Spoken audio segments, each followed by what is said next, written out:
Folks, I am going to call the committee on Bill 10 to order here. Shall Clause 3 pass? Aye. I now recognize the member from Shuswap. Thank you, Honourable Chair. Before the break, we were carrying on with some further inquiry with respect to Clause 3 in Section 22, specifically with respect to, I guess, the opportunity of the Labour Board to give consideration to membership of members.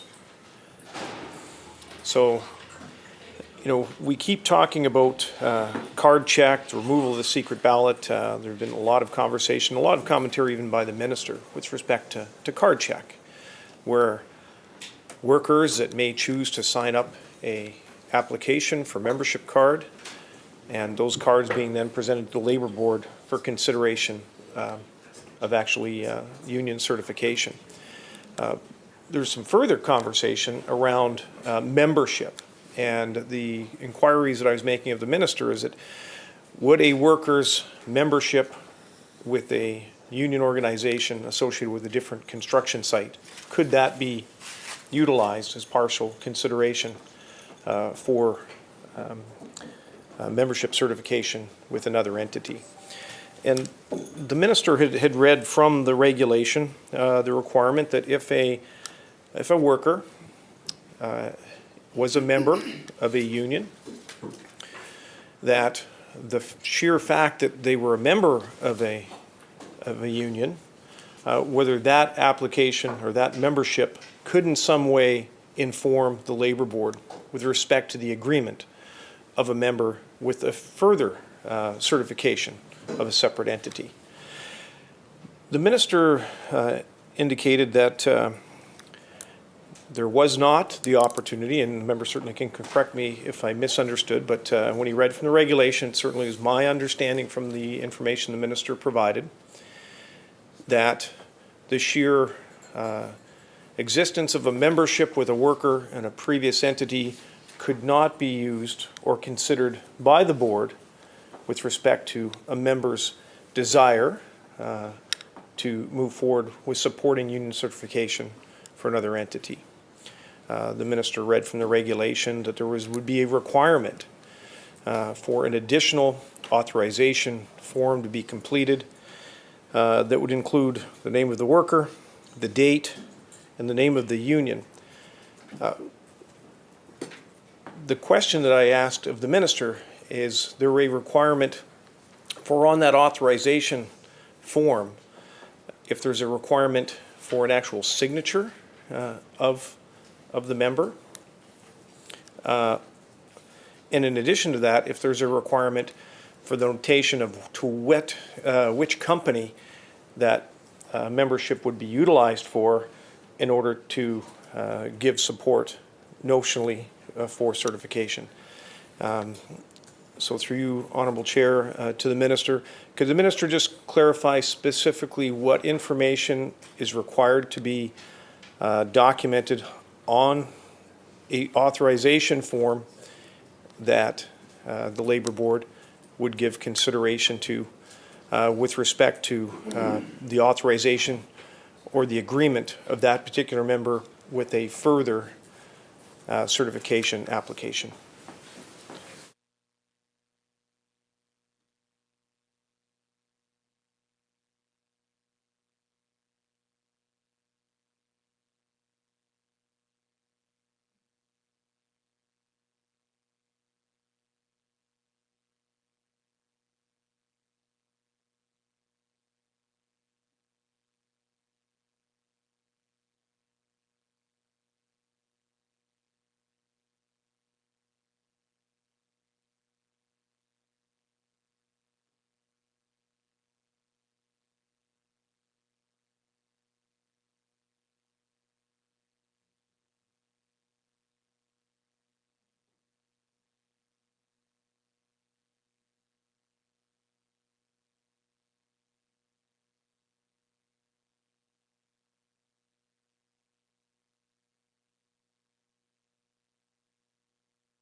Minister. Thank you, Honorable Chair. And I would, to be as, I think, understanding and accommodating, this question has been asked for almost an hour now and answered for almost an hour.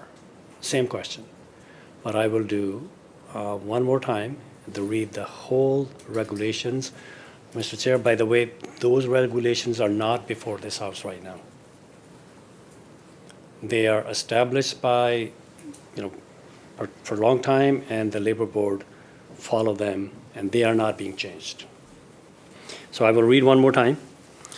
When it comes to membership evidence, here, Part 2 and 3, the criteria for membership. For the purpose of establishing membership in good standing in a trade union where the trade union is making an application for certification, the following minimum criteria applies. A membership card must be signed and dated at the time of signature. B, a membership card signed on or after January 18, 1993 must contain the following statement. In applying for membership, I understand that the union intend to apply to be certified as my exclusive bargaining agent and to represent me in collective bargaining. C, within 6 months of the application for certification, 1, the membership card must have been signed, or 2, active membership must have been maintained by dues payments. Now, goes on to say 3.1, in additional requirement for construction, and that's where the member was asking questions. So in addition, it says additional requirement, which is in addition to what I've already read. In addition to the requirement of the Section 3, a trade union making an application for certification in the construction industry on the basis of active membership referred to in Section 3C2 must attach an expression of support from those members in the following form. Must attach an expression of support from those members in the following form. I support the application by, which is a blank, there will be a name of the union, for the certification applied for. And we talked about what is required when you're applying for certification for an operation. And then the name of the employee and the date. So, Mr. Speaker, we have canvassed this for a long time, and I've answered this every which way the question was asked. And also, the regulations are not for debate here. Member. Thank you, Honourable Chair, and I appreciate the response from the Minister. And, as I have shared to this House and to those that are watching from home, is the fact that moving away from the secret ballot, which provides that opportunity for that sobering second thought, that opportunity for workers to make their decision in secret, without any pressure, without any influence, is being taken away from workers. And government is moving towards the sole requirement for card check. And we canvassed this quite extensively yesterday and earlier today with respect to the requirement under the card check system. And the Minister has shared that the card check system is a very robust process. Where I was alerted yesterday was when the Minister indicated that membership also could potentially be utilized or considered by the board as a worker's acceptance of a union certification drive. And so, as we look to this specific part of the regulation, the Minister indicated there needs to be the name of the individual, the date, and the union.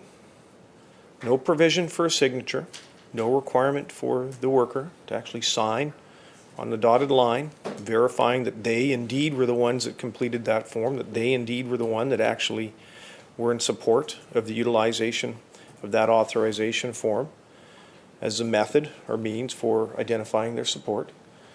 And in addition, it does not appear that their current regulation requires even the name of the company for which it would be utilized. And I think we can all appreciate there's some great employers out there. There may be some not so great employers. But I think the crux of the matter is that it's really important that workers' choice is ultimately respected. And I could certainly conceive of the situation where a worker may be working for a corporation or an entity where they don't have a great relationship. And there may be the opportunity for moving forward with a certification for a specific employer. But as these certification or these membership application cards and membership authorization forms do not even identify to which employer that application would be made with, the concern is that it could be signed with one employer and then the union could arbitrarily utilize that same card with another employer. And so it would certainly seem the fair and reasonable thing to do as we're moving away from that opportunity for any worker to make that final determination in secret and provide direct communication to the labor board, whether they choose to support certification or not. Because that is being removed from them, it puts an extra onus or responsibility, I believe, on the minister and on this government and on the labor board to ensure that that worker's request and support for union certification is very specific to a specific employer. Because it appears that a worker who may sign and acknowledge the support of a particular union, as it may relate to certifying a union drive for a specific employer, I don't believe that is fair or just or right or truly representing the rights of the worker to be able to use that application form, because once it's in the union's hands, they can choose to use it however they choose. And so as we move away from that secret ballot vote, I think it has an additional burden of responsibility on the minister and on this government to provide some clarity or assurance to this House. And the minister can certainly confirm that. Not everything in the legislation by word necessarily is the sole and only part of this discussion and debate that can be relied upon by the Labor Board. The minister certainly could agree here during this debate that it is only fair and just that absolutely a member or a worker that chooses to support a union certification for one employer, that it should be very specific and only to that specific employment relationship.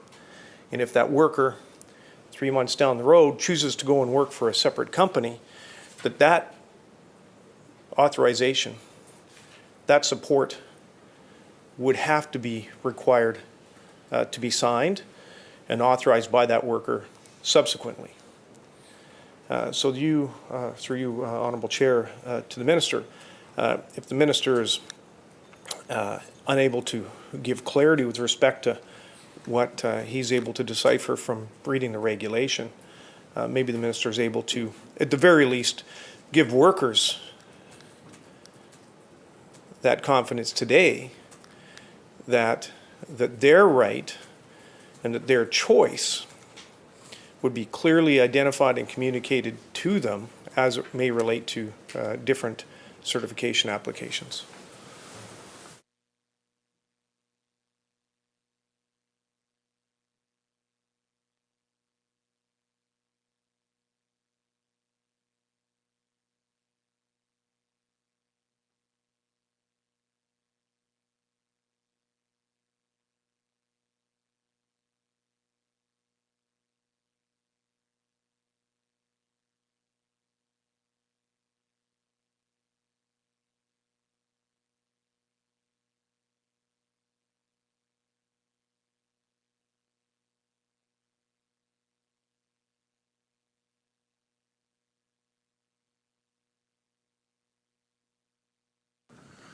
Minister. Honorable Chair, I've already answered that question. Member. Thank you, Honorable Chair. Well, that's disappointing that the minister is not able to provide that clarity to workers across BC. Early on in the debate, Minister talked about the unions, the companies, and then at the center, at the heart, is the worker. And the minister acknowledged and supported the fact or the notion that at the end of the day, it's the worker's choice that needs to be absolutely upheld. And so I must say I'm disappointed that when it comes to the opportunity for the minister to provide that clarity, that assurance that a worker's support or authorization for union certification for a specific employment situation, that application would not be used without their knowledge and consent and authorization towards the certification drive for a secondary corporation. So we certainly have spent a great deal of time on this particular issue. But through you, Honourable Chair, to the Minister, I know that the Minister is relying quite heavily on the regulation.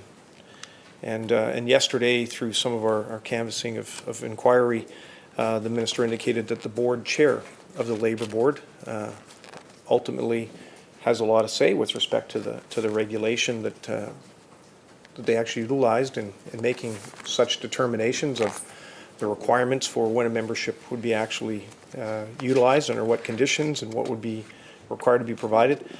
Through your Honourable Chair, to the Minister, could the Minister advise this House what the opportunities would be for further changes in regulation, and how much public scrutiny would there be a requirement for any further changes with respect to the regulation to come before this House, in which case the members of official opposition would have further opportunities for inquiry?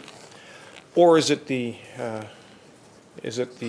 ability of the Minister and Cabinet and Executive Council to simply give direction to the board chair to make further changes to employment regulation without the scrutiny of this House?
Minister. Thank you, Honourable Chair.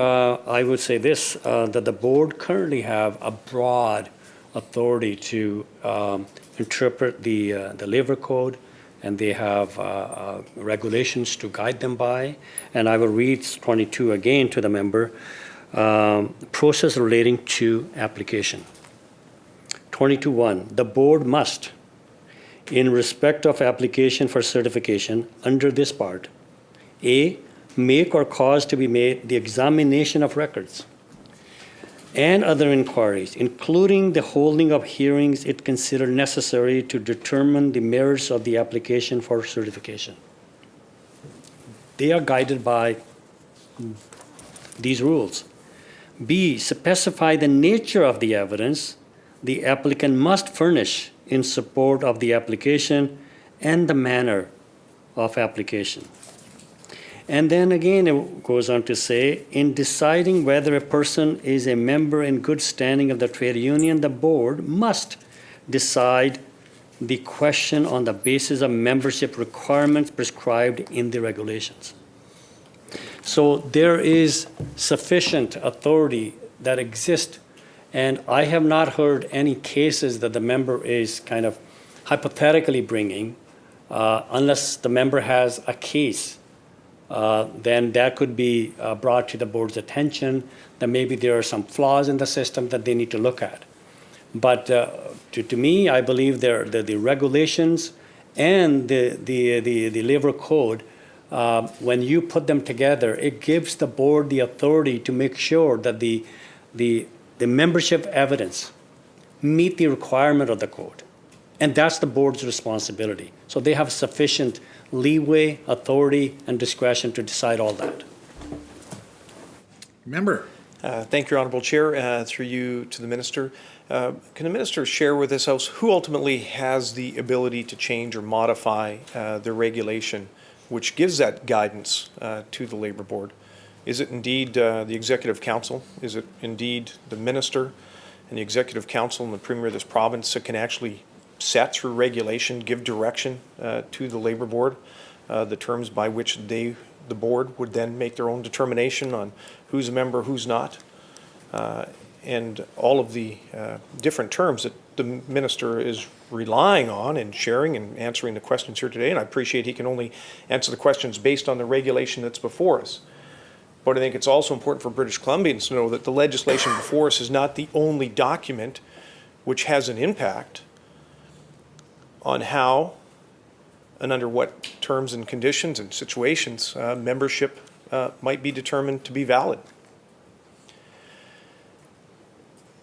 The sheer fact that through this bill, Bill 10, workers are being stripped from their right to make an independent decision without influence with respect to how they choose, whether they choose to associate or not to associate, that is being taken away. And so it puts a huge amount of additional burden and responsibility on government, and part of this debate will be part of the determination, and I'm sure that even the Labour Board may find reason or opportunity to try and fully understand the full implication of Bill 10 to go back and even review the debate in this House. But as the Minister is relying on, largely, the regulation, I think it's also inherently important that the general public and workers and businesses across BC also understand that the regulation by which the Minister is providing answers today can be changed. Could be changed next week, next month, and that it is indeed the Minister and this government which ultimately have the pen and the ability to modify those regulations, to change the manner in which the board may give consideration to who's a member and who's not. And I think the sheer fact that both the card check system, which requires the name and date, name of the employer, name of the worker, the date, and their signature, does not stipulate which corporation that union drive or certification vote is applying to. Not that I have seen.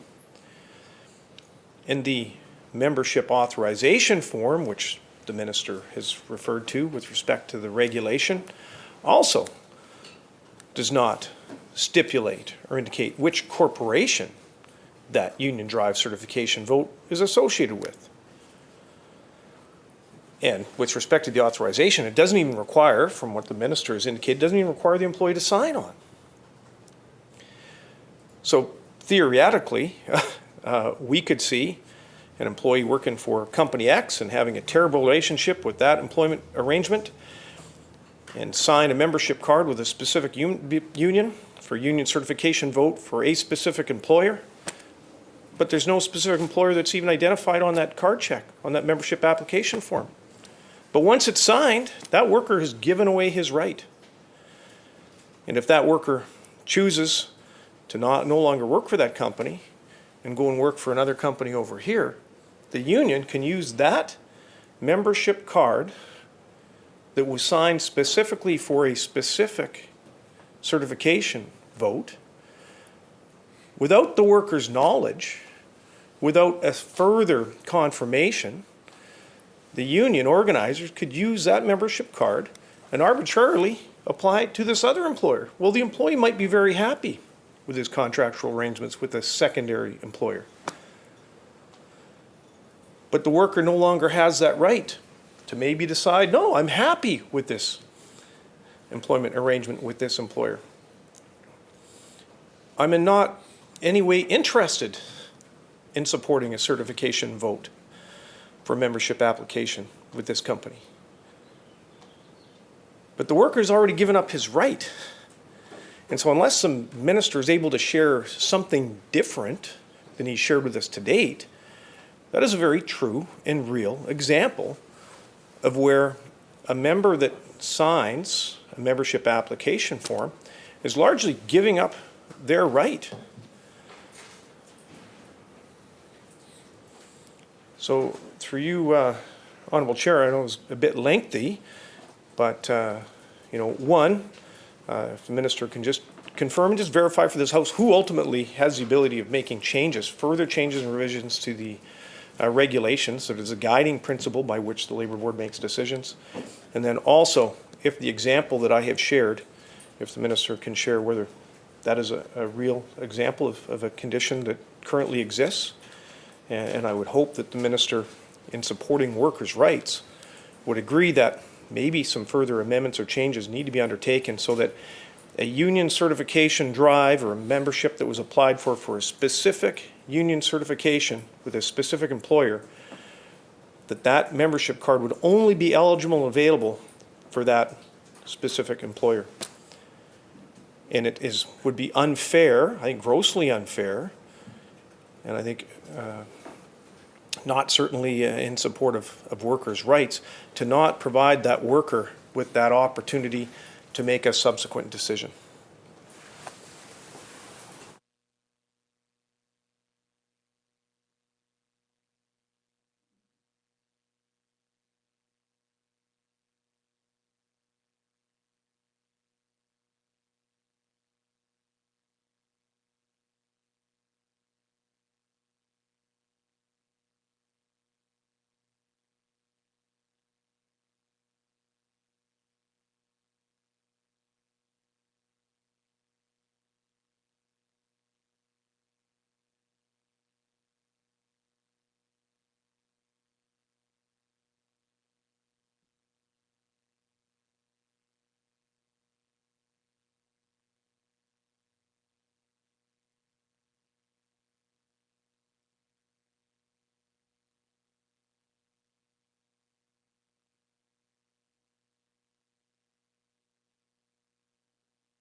Minister.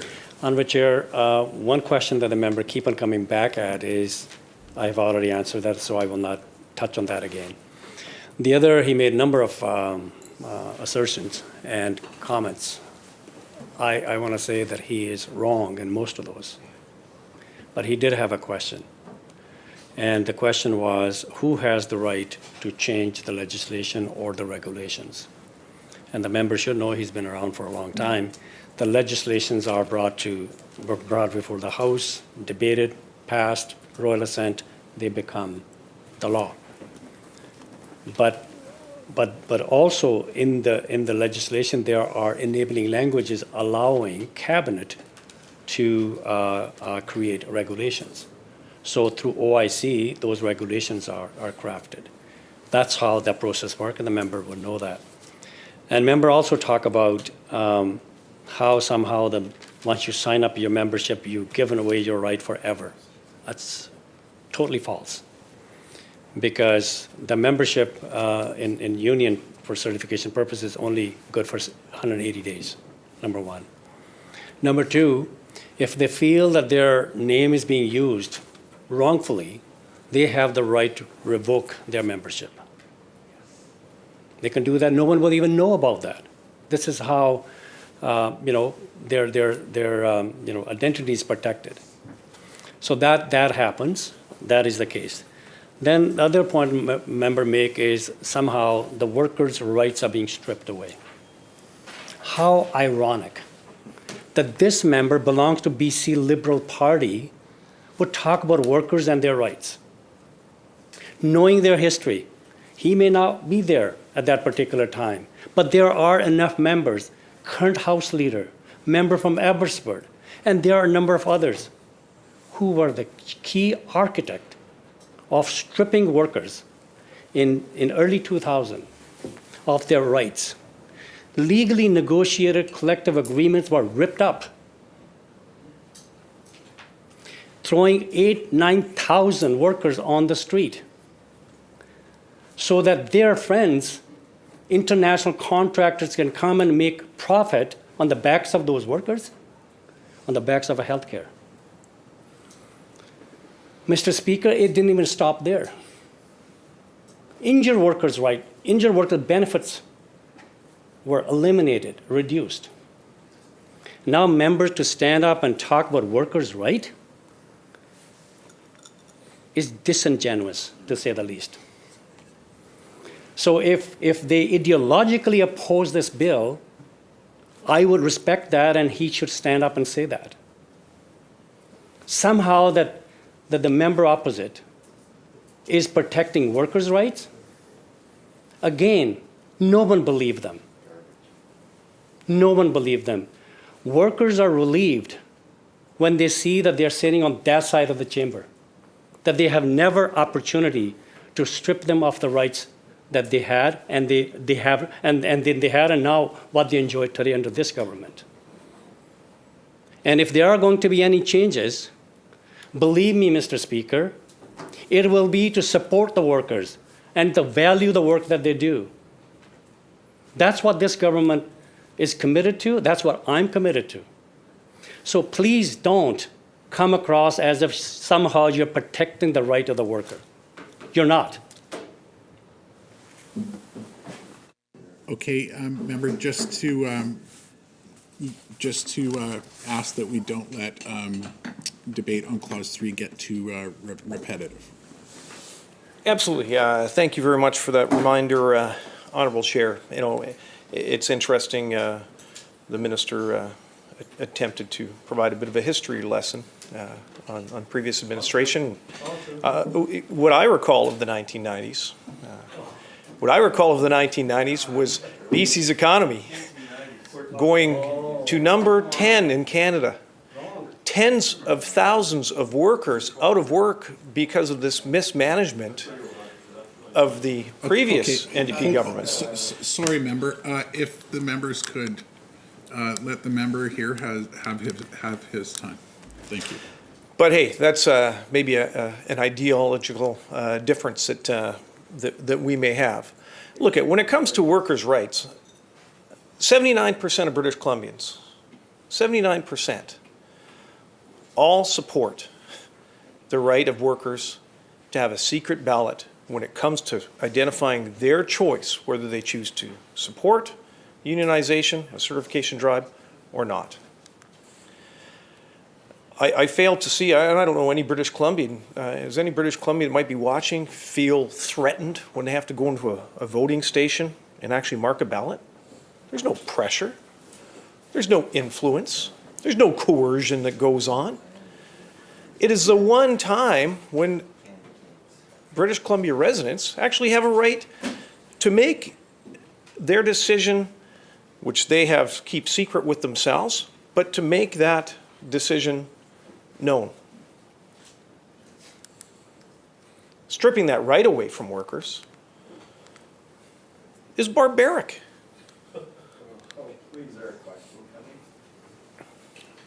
Yes, there's many more questions coming. I've got many questions to the member. So, through you, Honourable Chair, to the Minister indicated and basically agreed, and hey, it should be no great secret that the Minister and his Cabinet and Executive Council have their hand on the regulations. They can choose to pull parts of the regulation, they can add additional requirements to the regulation, but those decisions will be made around a Cabinet table without the scrutiny of this House, without the opportunity or requirement, hopefully, for the Minister to provide answers or reasons or justification on why further subsequent changes may be occurring. But one question or thought that I certainly have, Honourable Chair, through you to the Minister,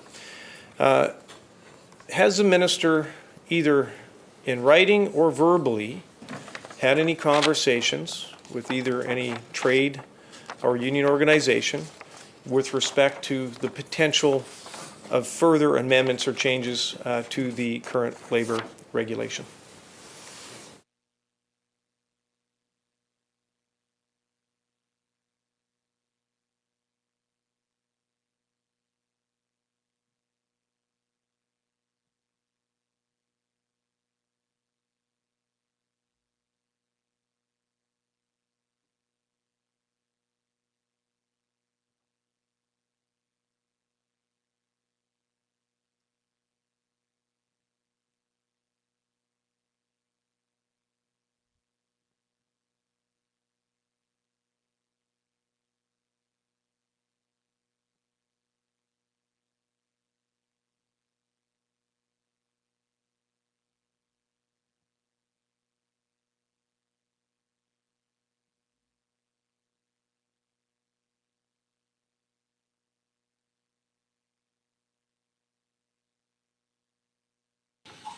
Minister. Honourable Chair, the regulations, I'm advised, haven't been changed since 1999, except last time we changed the code, the duration of the membership from 90 days to 180 days, which was recommended, by the way, by the expert panel. And so that's one area that got changed. But we have no intention right now to change any regulations. I think regulations are working.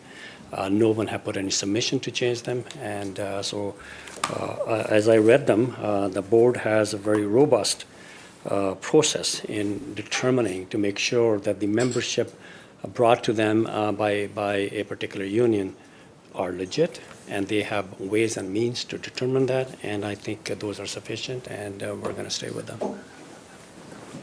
Member. Thank you, Honourable Chair, and thank you to the Minister for that response. So my question, and I appreciate the Minister indicated that there's certainly no intention, or he's indicated there's no intention at this point in time making any further changes to the regulation. But my question was, has the Minister been in receipt of any requests, either written or verbal, from any trade or union organization with respect to suggested further changes or revisions to the labour code or the regulations? Or has there been any advice provided to the Minister with respect to any further or subsequent changes to the labour code regulation? Minister. I've already answered that question. We have received no suggestions or invite to make changes to the regulations. Okay. I'll just once again like debate not to get too stale on clause 3 if possible. Perfect. Thank you for your advice, Honourable Chair. I do appreciate it. Through your Honourable Chair to the Minister, will any changes be potentially made or considered with respect to membership requirements?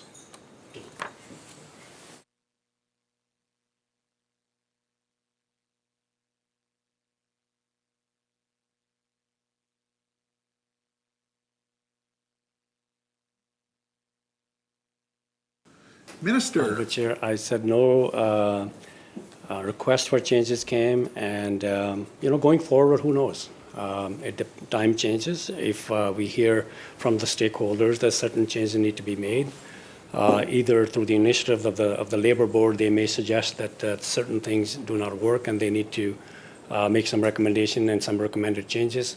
It happens, but I don't anticipate any changes coming.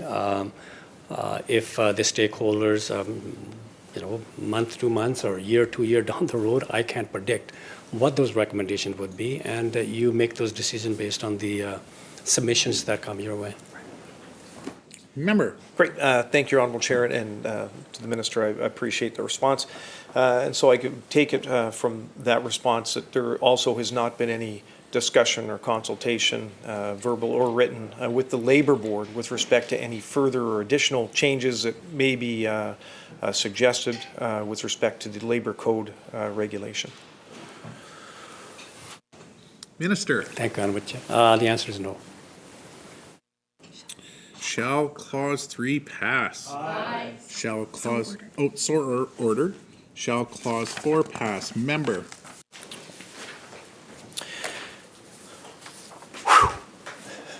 Wow. Clause 3. We're done with 3 now. Perfect.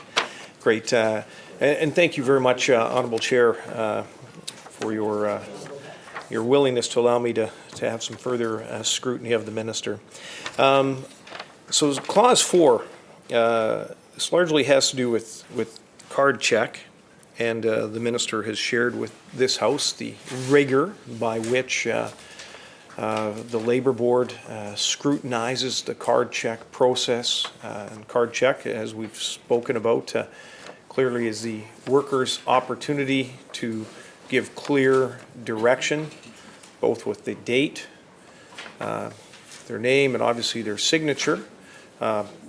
As was canvassed during clause 3, it's unfortunate that that membership application does not specify a specific company, but having said that, as we look to move away to the sole reliance on card check for union certification, now I should clarify that the Minister has shared, and the legislation sets out that if card membership applications are signed between 45 and less than 55% of workers, that there still would be a secret ballot vote. However, should union organizers present membership application cards to the Labour Board that have 55% or greater cards, or as far as a representation of the eligible employees that would be part of that bargaining unit, that union certification would be immediate and automatic. And so it is with that where I'd like to go into some fairly in-depth questions with respect to the rigor that the Minister has spoken about with respect to those cards, what is shared with employees at the time that they are encouraged. I think encouraged would be a fair word in order to sign and support a union membership. So through you, Honourable Chair, can the Minister advise who is able to collect signatures on union registration cards on behalf of a union?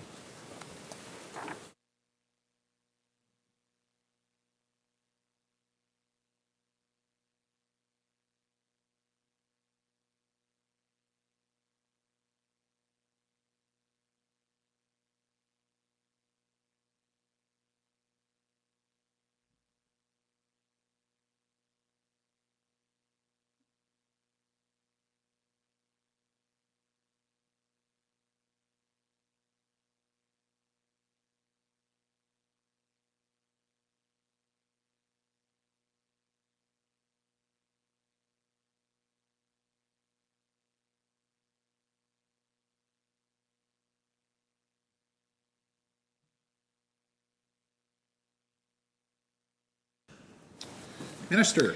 Thank you, Honourable Chair.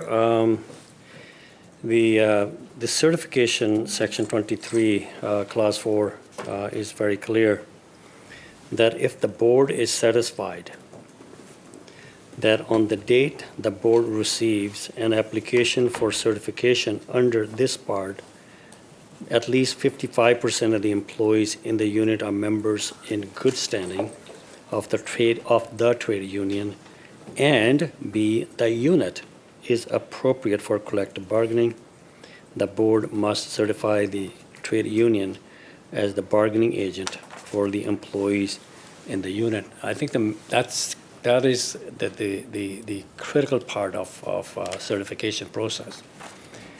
The union, once they are approached by a member in that particular unit, the union authorize their representative to sign. I don't know the inner workings of the unions. Different unions do differently, and some unions have official organizer.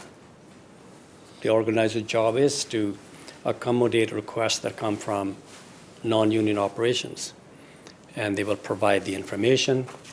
And if the member wish to sign membership, then they would give them the union membership card. And whatever the requirement of the board is that they must fulfill in fulfilling that or filling that membership card. And then it goes to the board then.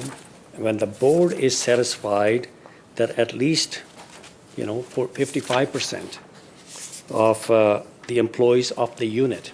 Now, members going to come back. I think I can, somehow there's no name attached of the employer. Member, I have, offered the member to give briefing from qualified people to make them understand what the process is of certification and what the board will do after the application is received and what follows after that, and how the membership cards are signed and how are they submitted, and then what the board will do that they are required under the code and the regulations to follow through their application. They must be satisfied. If this section is passed, or this bill is passed, that if 55% from that unit are member in good standing of the trade union, and that they will also be satisfied that the unit is appropriate for collective bargaining, then the board will certify that trade union to represent as a bargaining agent for the employees in that unit. So that's the process, and if the member wish to get additional briefing about the process, it's not something new we are creating. It's always there.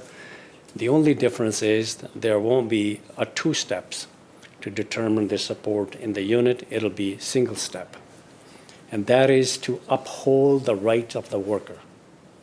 That is enshrined in the Canadian Constitution, Charter right and freedom, right to association. No one should interfere in that process when they're exercising their right. That's what happens. That's what the board's responsibility is. They're independent statutory body.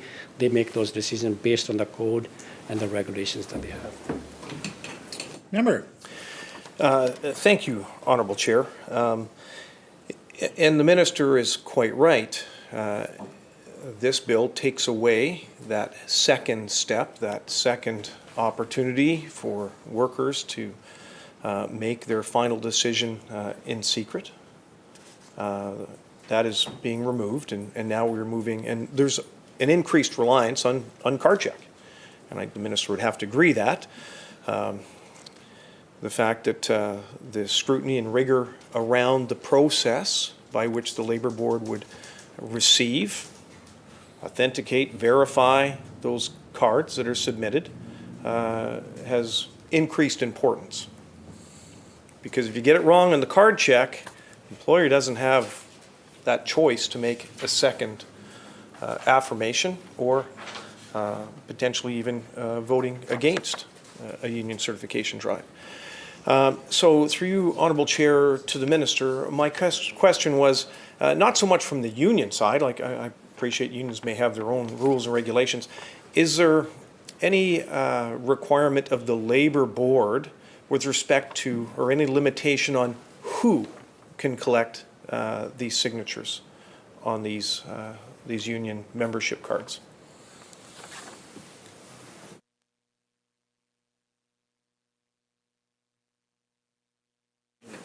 Minister. Thank you, Honourable Chair. I think I answered that question. Who collect these signatures? The union authorize their agent to collect the signatures in most cases. I don't know what other process some unions may use, but that's the process that I'm familiar with. But the board will ensure that the cards that are brought to them to be part of that bargaining unit are signed appropriately, and they are legit employees of that unit, and they are to be appropriate unit for the bargaining. They make all those decisions, and I think for a member to say that somehow there's the right being stripped away. I use this example. It's not actually making it easier for a union to to certify members in a unit. And I used this example before, and I think member may have chosen to ignore it, but I will repeat that again here. I will use an example of a unit with 100 employees.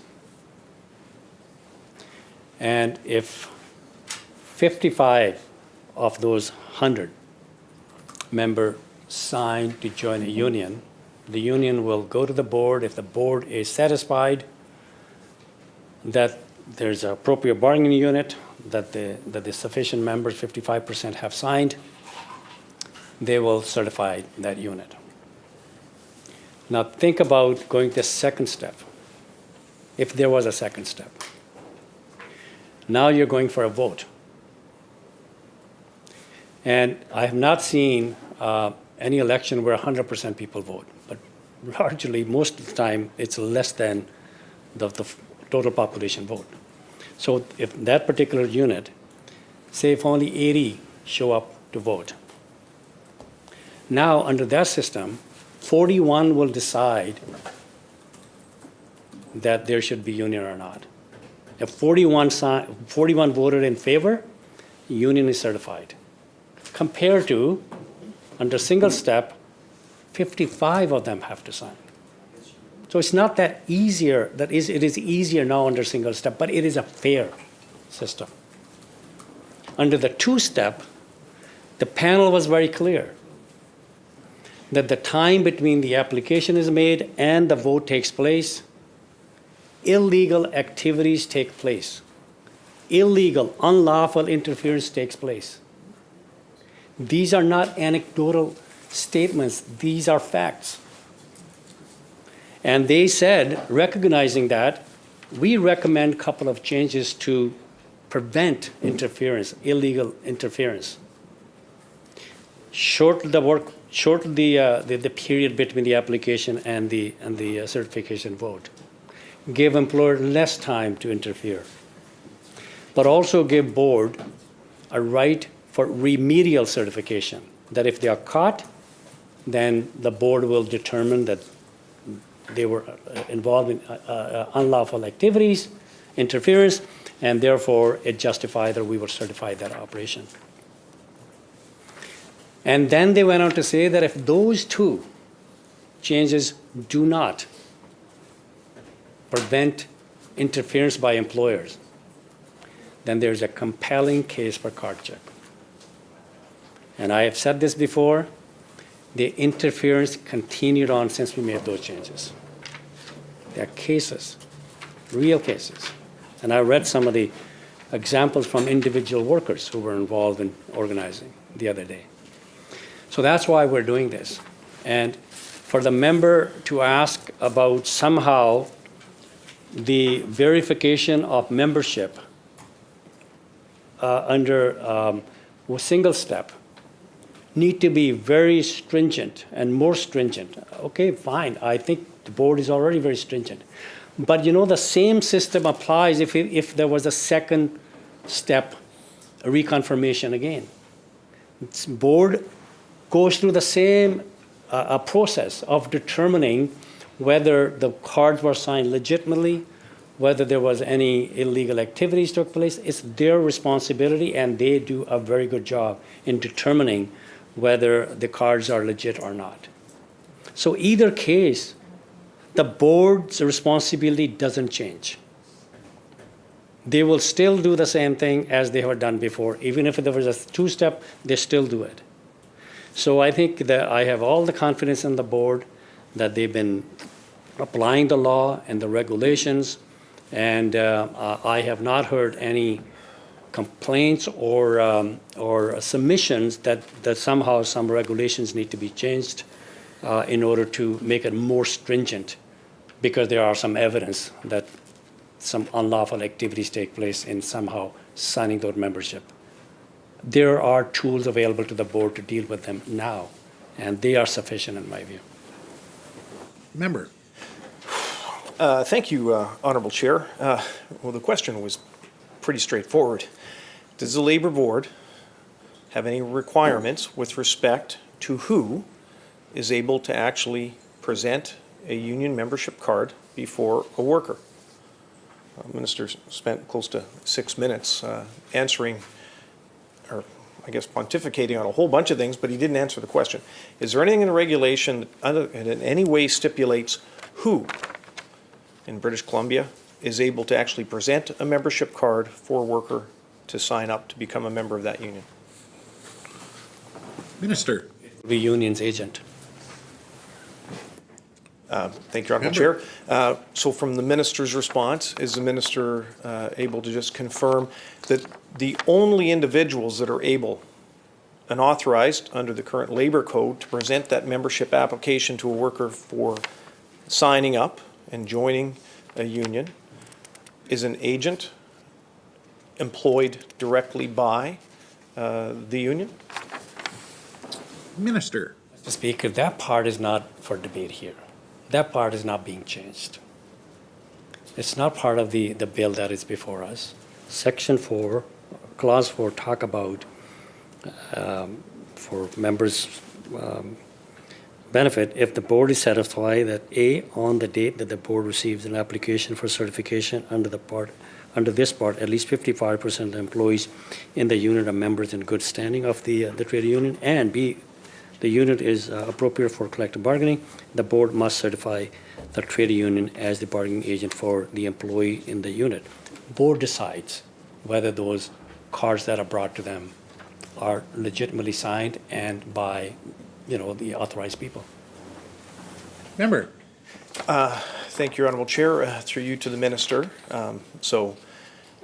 This section does specifically deal with the cards that are presented to the Labour Board for evaluation. And I'm just trying to have a better understanding and clarity around who is able to present that card to an employee. The Minister indicated that it was an agent of the union. I'm just looking for some further clarification. Is it only agents actively employed by a union organization that are able to present a card before an employee or a worker in order to sign up and join that specific union?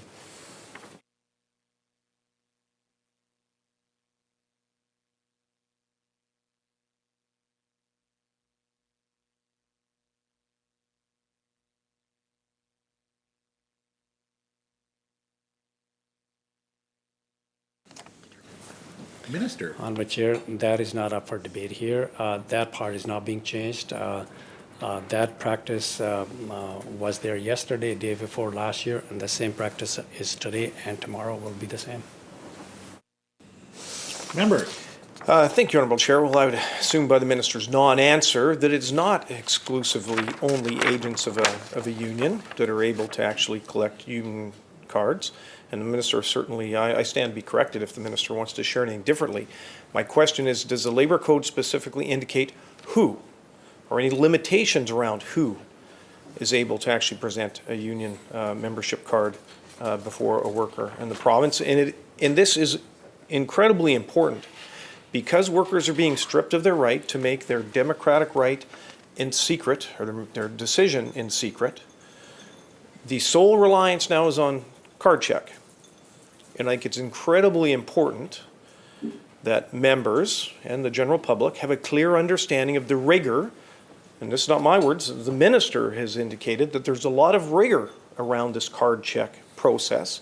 And I'm just trying to understand, not a trick question, who is able to actually present that membership card before a worker in encouraging them. I think encouraging is probably a fair word. I'm sure they're not going to put a membership card in front of a worker and say, please don't sign it. They're going to encourage them to sign it. I'm just trying to get a better understanding who in British Columbia is able to present that member card to a worker and encouraging them to join their union.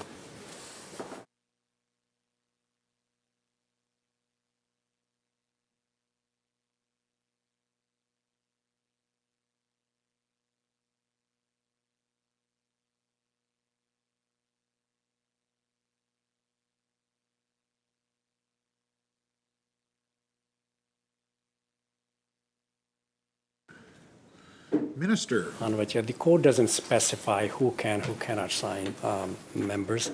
The board has, as I said, responsibility, and they take the responsibility very seriously to ensure that the law, the labor code is upheld when the membership cards were signed and how they were signed. And once they're satisfied that they were signed illegally and they are satisfied that the unit is appropriate, they are satisfied that at least 55% of that unit have signed the card, they were satisfied everything was done legally, then the union present that application to the board, and the board will go through all the checklist, and if they are satisfied that the law was followed, 55%, at least 55% employees in the unit are member in good standing, they will declare certification. Member. Thank you, Honourable Chair, and thank you to the Minister for that. So because the Labour Code does not specifically speak to who, I'm assuming that anybody in British Columbia, anyone, regardless of their level of education, their level of training, is able to present a card before a worker in order to collect that signature. Can the Minister confirm that that's correct?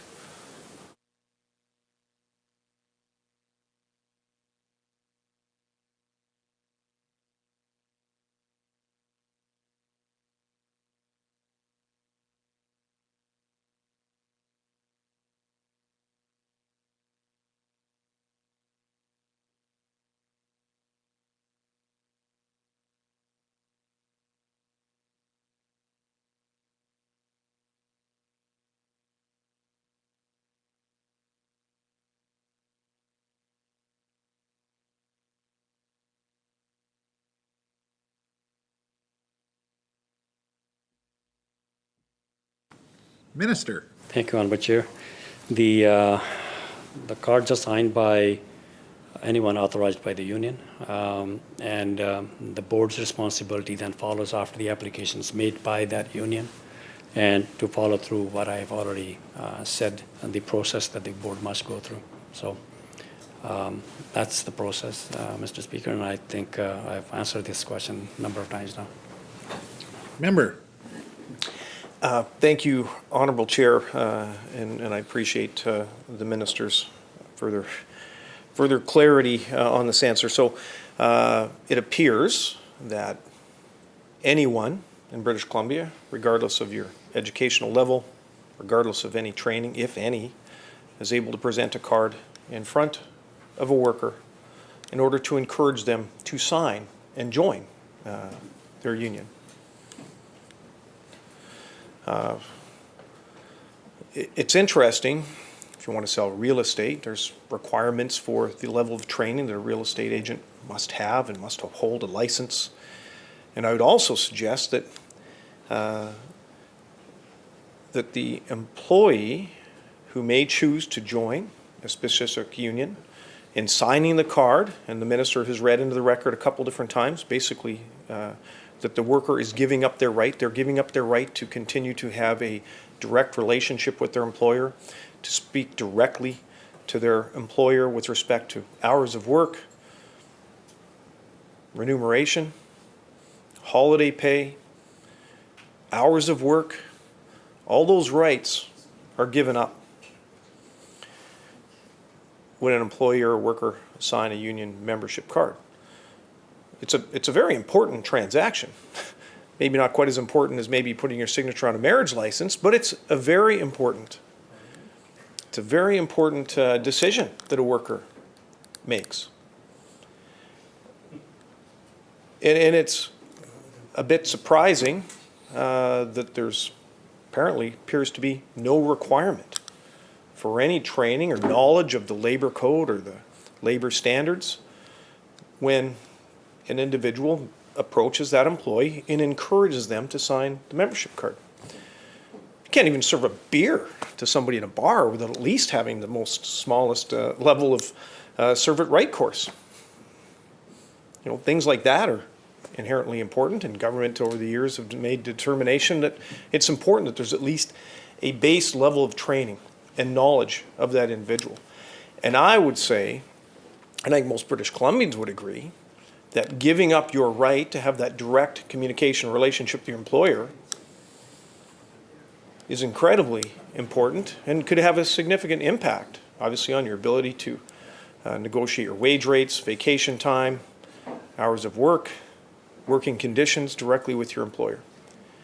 And yet, anybody, regardless of any training, any knowledge, any educational level, can present a membership card in front of a worker in order to obtain their signature or their support. Through you, Honourable Chair, to the Minister, can the Minister share with this House how many individuals could potentially be involved in encouraging workers to sign a membership card at any given time? So as an example, let's just say there's a company with 100 employees. Is there any limitation or restriction with respect to how many union organizers or other individuals could be employed or encouraged to participate in speaking to those workers and trying to encourage them to sign a union card? Any limitation whatsoever?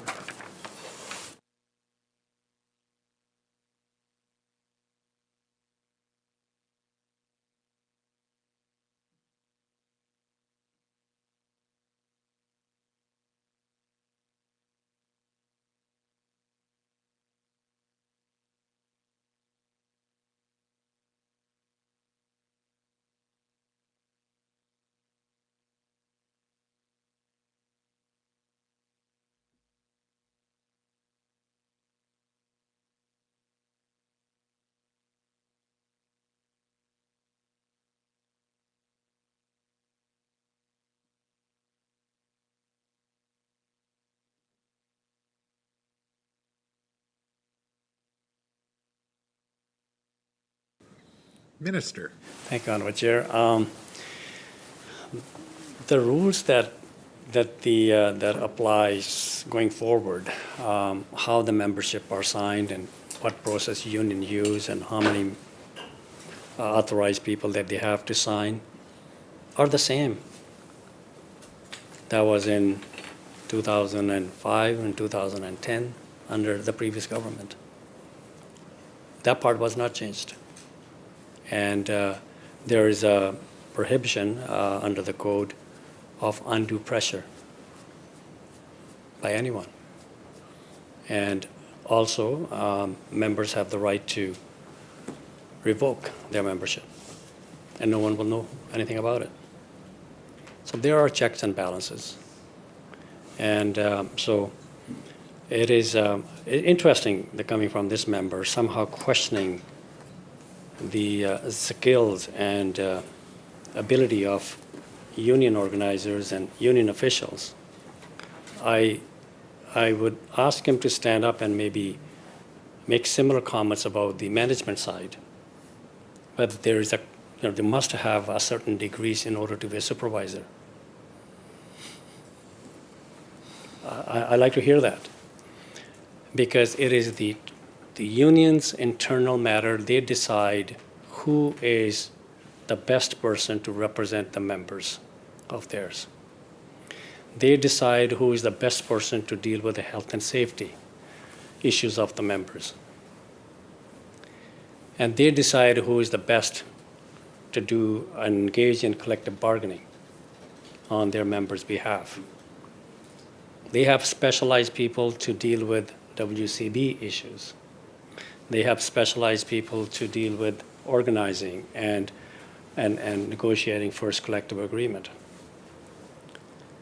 There is ton of training that goes behind it.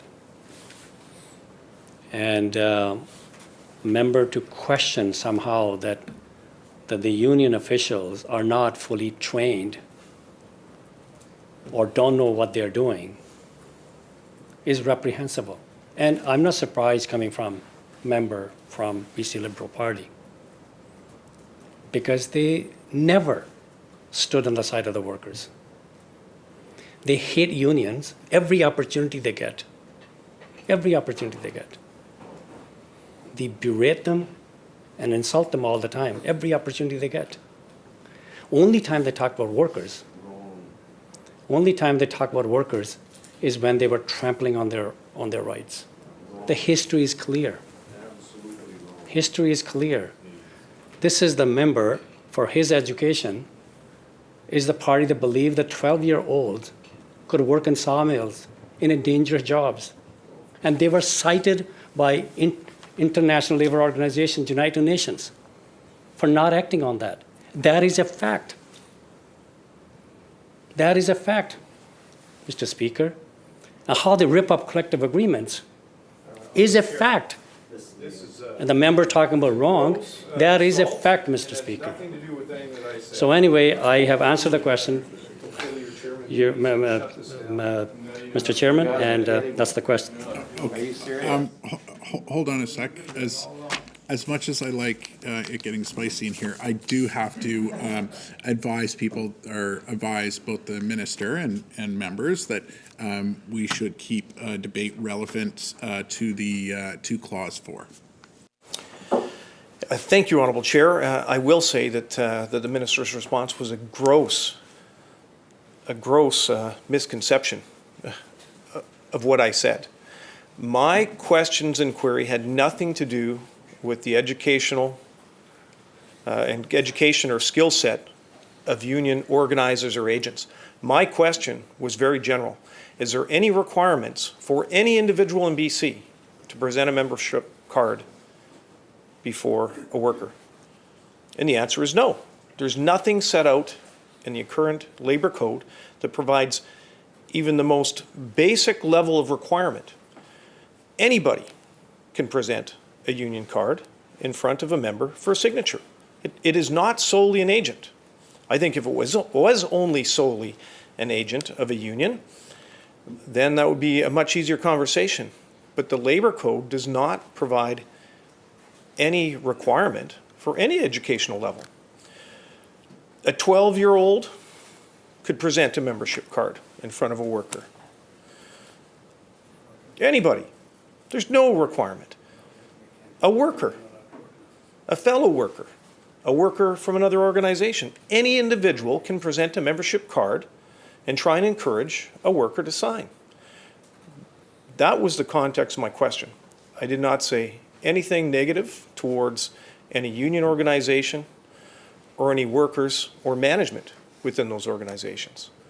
So I take great offense of the minister grandstanding and trying to disparage my character and my comments, because I said nothing of it. And I encourage the minister to go back and read my comments in Hansard. I said nothing in any way, shape, or form that disparages union organizers. In second reading debate, I shared with this minister, my dad, who's been gone now 25 years, was a member of the Carpenters Union. Worked on the Revelstoke Dam. It was a great project. Put food on our table. Moved us from Taylor, BC, all the way down to Sicamous in 1978. This is not about union versus non-union. This is about the rights of workers. And as workers, you know, the minister referenced 2005 and 2010. Well, what's different between 2005 and 2010 is that workers were provided that secondary opportunity for that sobering second thought to make their final choice in secret. That is being taken away from this legislation, which puts a whole new level of burden and responsibility on this minister to ensure that the card check process has some rigor behind it. And that is the reason with which I'm asking these questions of the minister today, to have an understanding.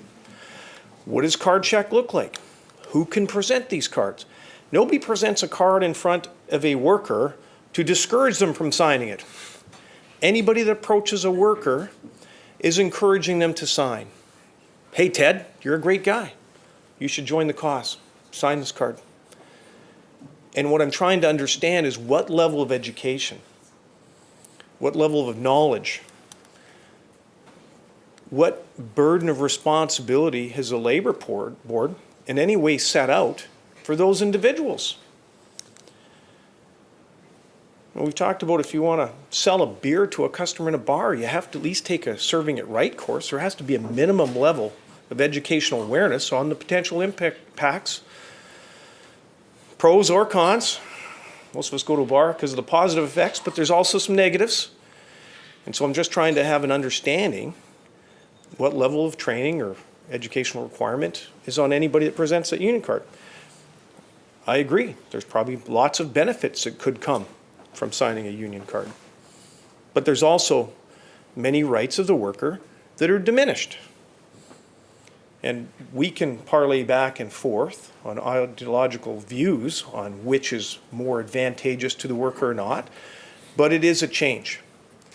In signing a union membership card, a worker no longer has the right to go and talk to the boss or the upper management of a company asking for extra time off or an increase in pay or a change in hours to maybe better accommodate their real world experience with childcare and whatever it may be.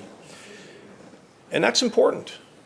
And I think it's also important for that individual that presents that membership card in front of the worker that they at least have an understanding of the labor code, labor laws, and are able to provide both sides of the equation.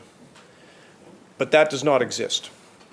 And previously, when there was that opportunity for a worker to make that decision in secret, that final decision, fair enough. There wasn't maybe the same requirement for that rigor around the signing of a membership card. But with that democratic right being stripped away, it puts a whole new impetus of responsibility on government and the labor board to ensure that when those membership cards are put forward before a worker, that individual presenting that information is well informed, is going to be honest and truthful in providing both sides of the equation, both the pros and the cons. But it's apparent that this government does not feel that there's any requirement. And so my comment, which the minister confirmed, is that any individual can present a union card before a worker and encouraging them to sign. There's no limitations on how many. Now, the minister did indicate that every individual in BC should not be put under undue pressure or maybe influence, I guess maybe was the comment from the minister. But there's no limitation. So when the minister talks about the rigor around membership sign-up and the reliance on card check, there is no rigor. There's no rigor around the training of the individual presenting that membership card. There's no rigor around how many. Any individual could probably carry around 10 or 15 membership cards in their pocket, present them.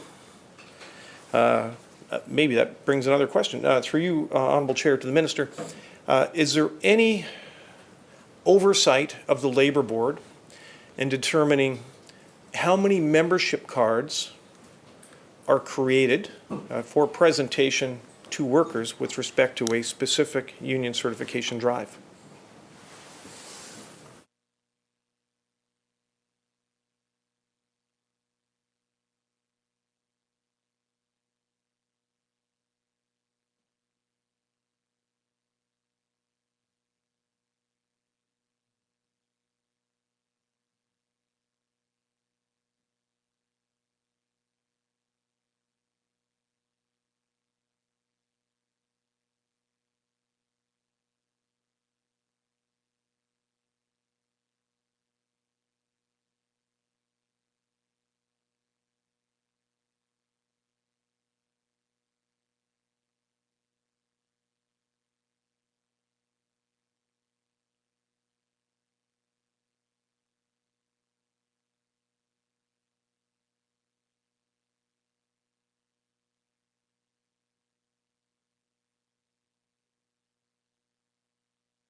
Minister. Thank you, Honorable Chair.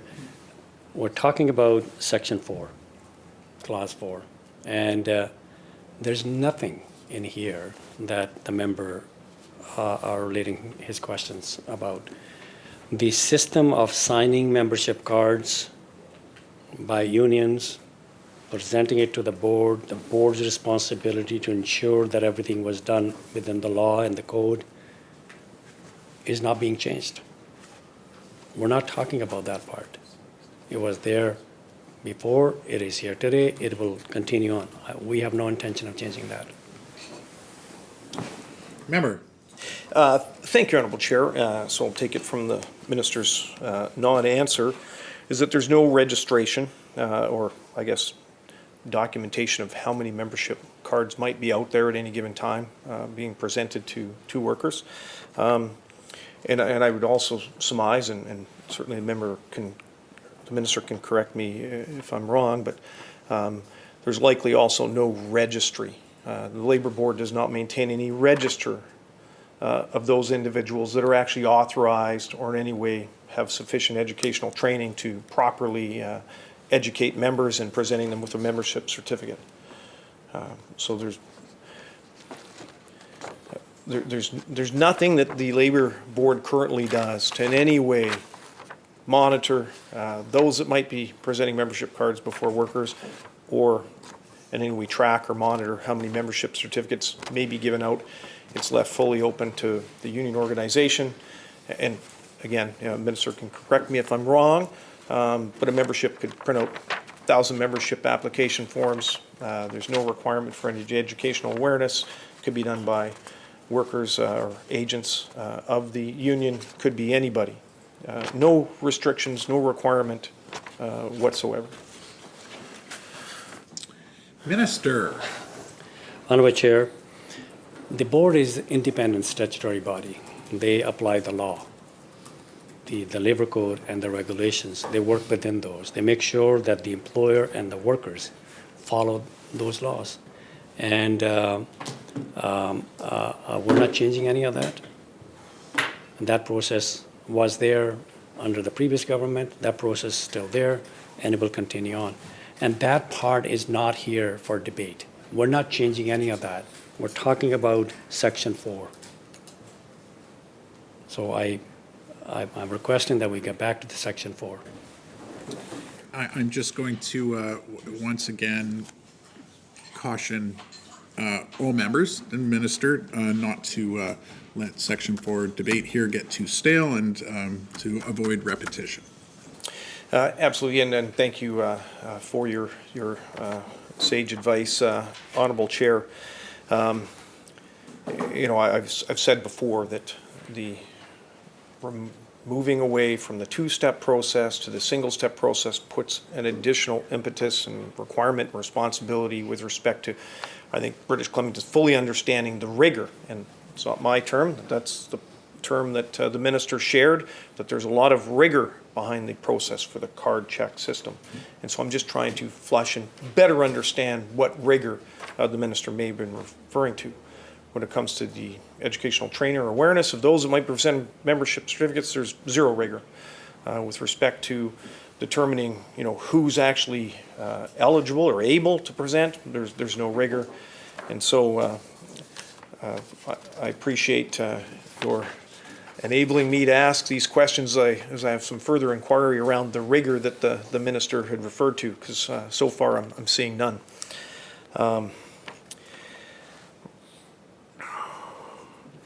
Can the Minister share with this House what level of work the Labour Board has undertaken as far as, I guess, increasing the educational awareness of either employees, employers, or union organizations around best practices on the best manner with which to properly inform workers of their rights in obtaining or encouraging members to sign a membership application?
Minister.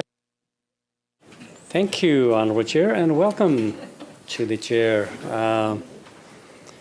All of the information that the member is asking is on board's website, I'm advised, and they do issue guidelines and informational bulletins. So if members choose to go on website, and that information is available. And again, like I said,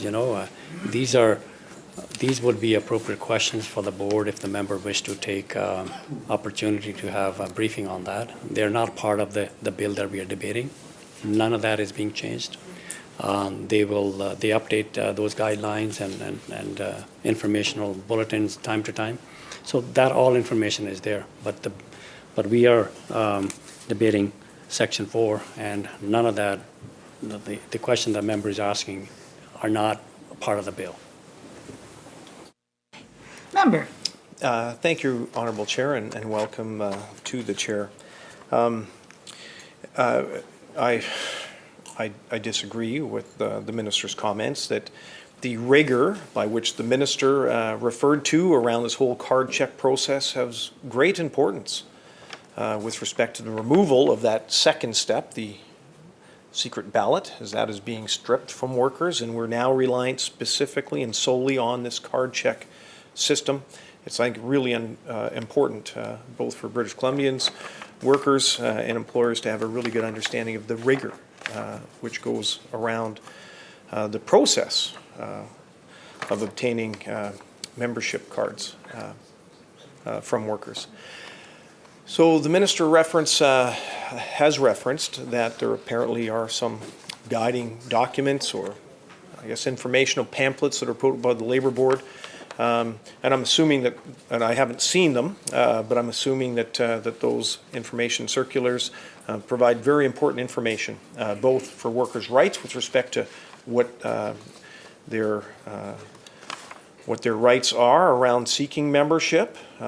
Also likely would provide some information around what would be a fair practice of employers, what would be unfair practices. The Minister certainly referenced many instances where he's indicated where there may be unlawful interactions or actions of employers. So through you, Honourable Chair, I think as we look to having this dialogue and conversation around the rigor by which a worker is presented with a union card for membership application, is there any additional information that is required? Has the Labour Board set out even a minimum standard that for an individual presenting a membership card to a worker, at the very minimum, not just collecting their name, date, and signature, but there's a requirement to, at the very least, provide any semblance of information with respect to the worker's rights?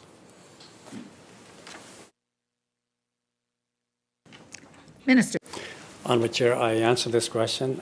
This is not up for debate here. The bill does not talk about changing the process of what the Labour Board does in satisfying themselves how the membership cards were signed, whether there are sufficient membership in that unit having support for the union. So all that is not being changed. Those are the practices that the board have adopted over a number of years. They continue to work within the Labour Code and the regulations. So I have answered this question numerous times now.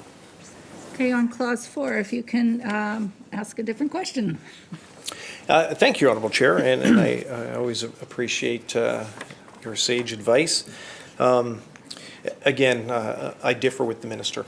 Moving away from the secret ballot to solely relying upon the card check puts an additional level of scrutiny, responsibility on government to ensure that that process has the rigor by which the Minister referenced. I would again suggest, and certainly happy to be corrected by the Minister if he believes otherwise, but his again non-answer, from his non-answer, I would suggest that the Labour Board has not indicated any requirement to provide any information to a member in being encouraged to sign a membership application form. Through you, Madam Chair, to the Minister, does the Minister feel that workers that are being encouraged to join a union, to sign a membership card, should at the very least be provided with the most basic information with respect to the rights that they have, the additional rights that they will gain, as well as some of the rights and opportunities that they will be giving away to the union organization that they are seeking to have represent them? Minister. Honorable Chair, let me say this, and I have answered this question before, but let me say this. I respect the workers' intelligence level and workers' wisdom when they are making those decisions. They are fully capable of making those decisions. They're much more intelligent than the member would like to give them credit for. They make those decisions themselves. They ask those questions.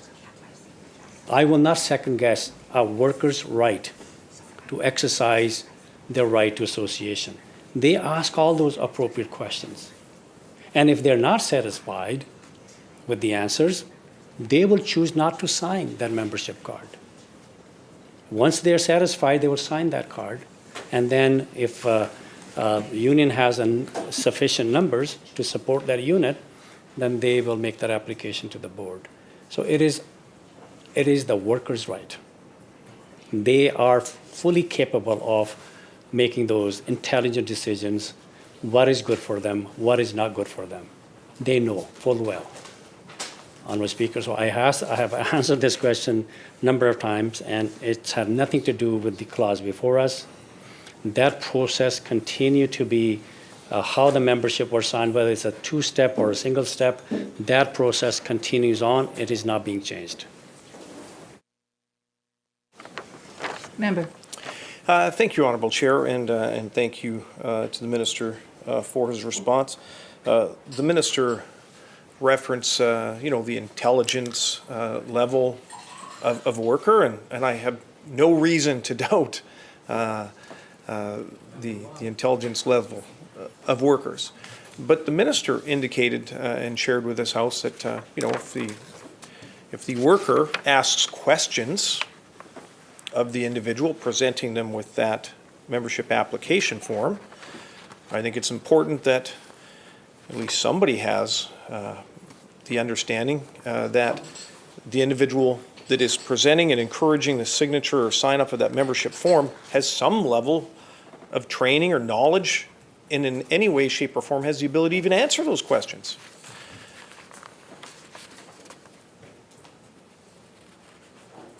But that requirement doesn't exist, because anyone can present a membership card, put it before a member and encouraging them to sign, and the worker could ask a whole barrage of questions. And I'm sure that the individual presenting that membership card before them and encouraging them to sign likely have all kinds of answers. The validity or truthfulness or accuracy of those answers, who knows? Because the Labour Board and this Minister have not undertaken the most smallest effort to ensure that an individual presenting a membership card before a worker has any training, any level of training whatsoever. And that is that's troubling, Honourable Chair.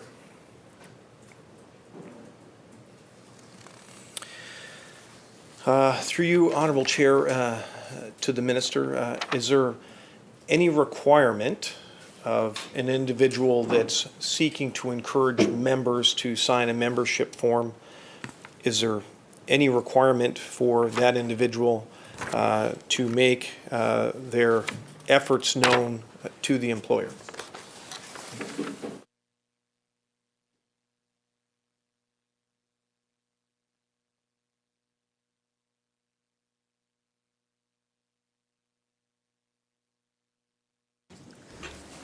Minister. Honourable Chair, no. once they have, the union would, decide if the threshold is met, they make application to the board. Then the board would advise the employer. And there are certain requirements of the employer to do certain things after the board received the application for certification.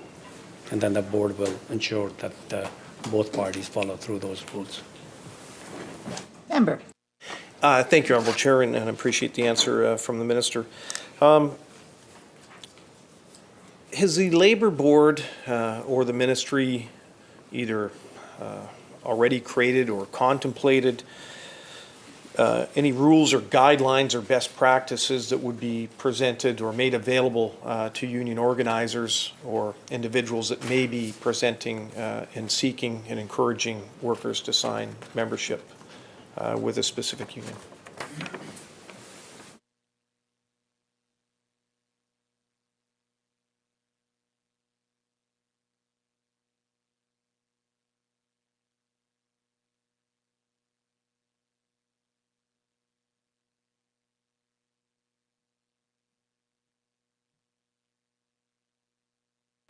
Minister. Honourable Speaker, again, that is not part of the bill, the question that is being asked.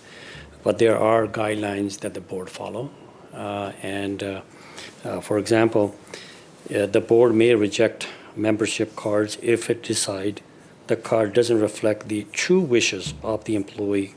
For example, there were fraudulent or illegal organizing tactics. The card was signed due to coercion or intimidation, or misrepresentations were made, which rendered the card conditional or equivocal. So those are the decisions made by the board, and those parts are not being changed. And that information is available on the board. Anyone like to take it upon themselves to reach out to the board, there's an informational officer. I'm advised at the board. They can provide all that information. I encourage members to, rather than taking up so much time of this House, to perhaps pick up a phone and talk to the informational office, and they will give you all that information. It's available. So, on clause 4, member. Thank you, Honourable Chair. Through your Honourable Chair to the Minister, can the Minister share with this House, is there any regulation or requirement that an individual presenting a union card and encouraging a worker to sign a union card, is there any requirement for that individual to show any form of identification, clearly identifying, what their name is, who they represent, who they're employed by, or otherwise? Minister. Honourable Chair, I read some of the guidelines that the board follows when it comes to certifying whether the membership cards were signed under the law and under the regulations. And that's as far as I know. And again, we are venturing into, Madam Speaker, area that is not up for debate here. It's not part of the bill. Those are the practices of the board. That's their operational issues under the code and the regulations. And what we are talking about, changing two-step certification to single-step certification under Clause 4. Member. Thank you, Honourable Chair. Again, by the Minister's non-answer, I'm assuming that there is no requirement. So not only an individual presenting and encouraging a worker to sign a union card, not only is there no educational requirement or training required, no registration with the Labour Board, they don't even have to show their identification, don't even have to divulge who they are or who they're employed by or what their remuneration is. That doesn't sound like a lot of rigor behind the system or the process.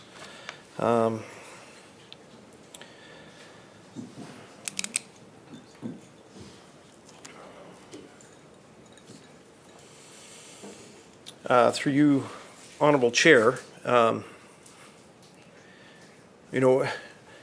as I think about the apparent lack of any rigor whatsoever associated with the Labour Board's overview, or initiative or desire to in any way, shape, or form manage or even understand who is presenting these membership cards to workers and encouraging them to sign up.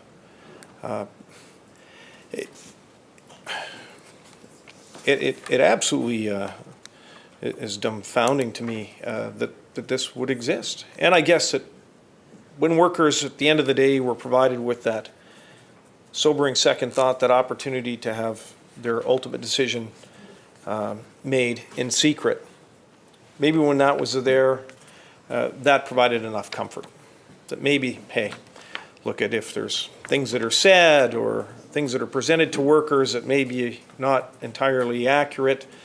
At the end of the day, the employer is going to have an opportunity to speak to those employees, and the employee is going to be able to sit down and make their final decision. But with that right being taken away, I think, I certainly would believe that most British Columbians and most even workers in the province would think that, geez, if I'm losing that ability to make that decision in secret and relying solely on the information that's presented to me by individuals that have no training, are not registered with the Labour Board, no tracking of what was said or not said, that's surprising. And don't even have to disclose who they are. No requirement for even showing any ID or in any way, shape, or form identifying who that individual is. So the rigor by which the minister alluded to yesterday and again earlier today does not exist. I'm certainly not seeing any evidence of it in existence. You know, you even sign up for a credit card, Madam Chair. There's a requirement that they can't just collect your signature. They have to give you all the rules and regulations. You rent a car, you even have to sign off on each line. Do you clearly understand all the different rules and regulations? But Honourable Chair, to not even have the Labour Board feel that, in encouraging that member to sign a union card, at the very least, some general information to be provided that worker that clearly articulates the regulation, gives direction to a website where they could find further information to better educate themselves around what it truly means. But none of that exists.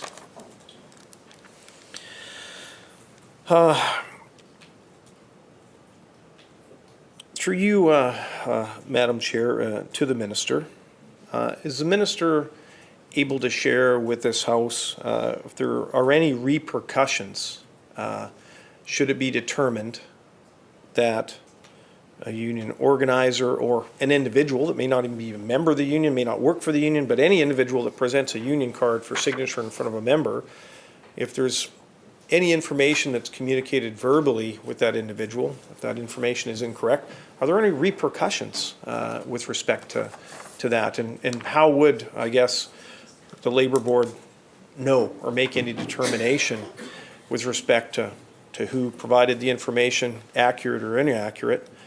So maybe actually, maybe a better question might be, through Madam Chair, to the Minister. Is there at the very least a requirement that the individual presenting the membership form to the employee also has to write down their name and sign the card? So at least in the future, if the Labour Board wanted to maybe have an inquiry with respect to what was said to the member at the time the card was presented, is there even a requirement for that individual to put their name, address, signature, or otherwise on that membership application form?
Minister.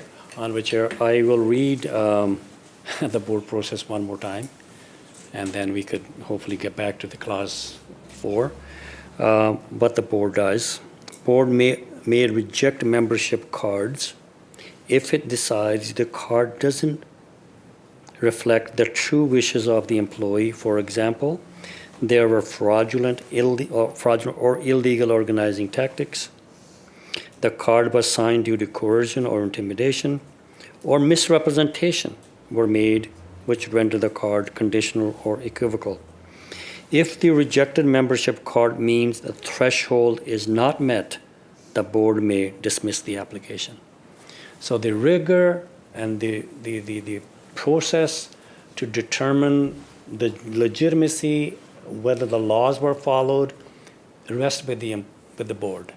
And they do this on an ongoing basis. That part is not being changed, Madam Speaker. That is not up for debate here.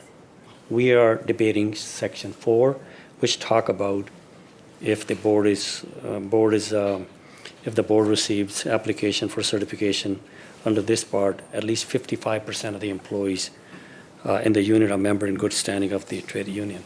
And then it goes on to say the other requirement that the unit is appropriate for the collective bargaining. The board must certify the trade union as a bargaining unit for the employees in the unit. All right, thank you. I'm going to just suggest that we try to refrain from repetition so that we can move on with the business at hand. Yeah, thank you. Recognizing the member. Thank you, Madam Chair. Certainly appreciate your guidance. Through you, Madam Chair, to the Minister one more time. The question I posed was, is there a requirement for the union organizer or any individual in presenting and encouraging a worker to sign a membership application form, is there a requirement currently or for that individual that is presenting and encouraging the signing of this membership form to a worker? Is there any requirement for that individual to put their name, address, phone number, signature, or otherwise? Is there any requirement for that individual that's making that case and presenting that argument to the worker? Is there any requirement for that individual's name to be captured, recorded, either on the actual membership application form or otherwise? Is there a legislative requirement or a regulatory requirement for that individual to at least put down their truthful and actual name on that application form? And through Honourable Chair to the Minister, the importance of this question is that it appears that the onus of responsibility would fall back to the employee. And if the employee feels that he was somehow, information presented to him was inaccurate, I think it'd be pretty important for that employee to be able to go back to the card and say, okay, well, yeah, it was Ted Smith. That was the individual that made these comments to me on such and such date. So I'm hoping, through you, Madam Chair, the Minister would be able to clarify, is at the very least, at the very minimum, is the name of the individual presenting that membership card and encouraging that member to sign and join the union, is there a requirement for that name and the address of the individual will be captured on the card? Minister. Honourable Chair, I've already answered that question. Member? Thank you, Honourable Chair. Well, yet another non-answer from the Minister. So I'm assuming that there is not a requirement. So no level of training, no restriction on how many people are out there running around with membership cards trying to encourage members to sign. No requirement to disclose your name. No requirement to disclose who you're working for. No requirement to disclose if you're being paid a bonus or a signing bonus or any form of remuneration for encouraging this individual to sign the card. No requirement to actually state and identify the name of the individual, their address, phone number. So it's interesting the Minister indicates that the board has the opportunity and the member for potentially to bring forward the concern that, hey, I maybe wasn't told all of the goods or who knows what this individual, this union organizer or otherwise might have said. How is the worker 2 or 3 months down the road enabled to in any way, shape or form to even be able to make the case when there's no record of who even presented that membership certificate before them? It's an impossibility. The onus of responsibility is taken away from the union organizer and fully placed entirely 100% on the back of the worker. That's unfair. That's unjust. Under no other instance in society would government deem that that was acceptable. So it's, again, through your Honourable Chair to the Minister, it's disappointing to see this lack of rigor that goes into this system.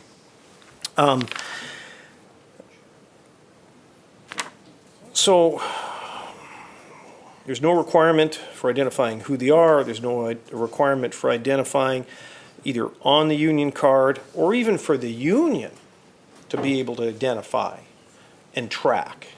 So I'm assuming that a membership card arrives at the union office. The union organizers will assemble all of those cards for submission to the Labour Board. Is there at least, at a minimum, maybe the requirement that the union submitting those cards for determination by the Labour Board to meet the requirement for this card check, this single-step process? Is there a requirement under either the legislation or the regulation that the union presenting those cards identify who was responsible for presenting each of those individual membership cards before the worker in order to encourage them to join a union?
Minister.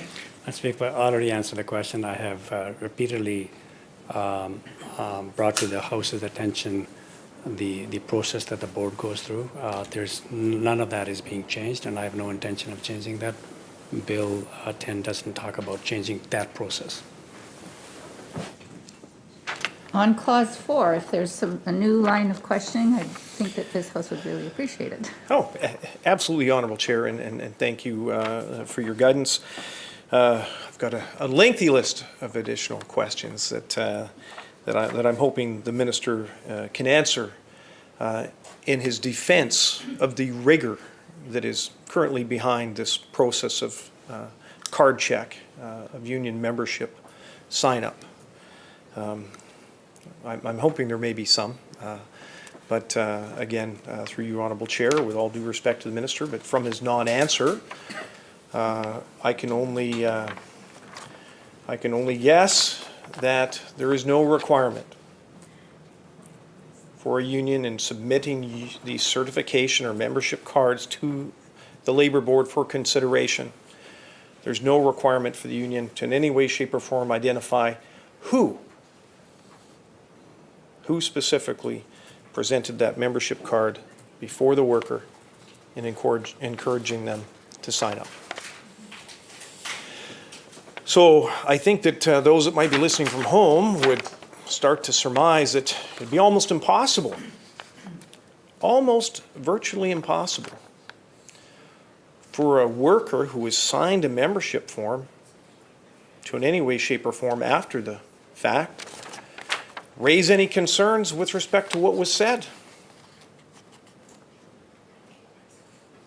because they don't even know who said it. There's no requirement. No requirement either for the individual to present themselves, to say, look, I'm Ted Smith, I live at such and such address, I'm employed by X union, I'm getting paid X number of dollars in order to encourage you to sign a membership card. Who knows? I'm assuming that there's probably no restrictions around the remuneration paid to that worker or representative of a union or otherwise that might want to present that union card before a worker for sign up. So I think as we talk about the rigor around this card check system to which the minister referenced, I think it's important for British Columbians to have a better understanding of what that actually looks like. Are there any limitations whatsoever, either in the legislation or the Labour Code, that in any way restricts the amount of money that could be paid from by a union to a union organizer or a third party in order to encourage a membership card to be signed? Member, if you could make sure that your questions and comments relate to Clause 4, please. Thank you, Honourable Chair, and they most definitely do pertain to Clause 4, which is all about card check. And it's the rigor around card check, because the legislation before us is taking away the right of workers to make that final sobering second thought, that secret ballot decision with respect to union certification. There's no opportunity with a single step process for that worker, because once they've signed the card, it's in. And it won't be until after potential certification that a worker would be in any position to start asking additional questions, because they're losing that right.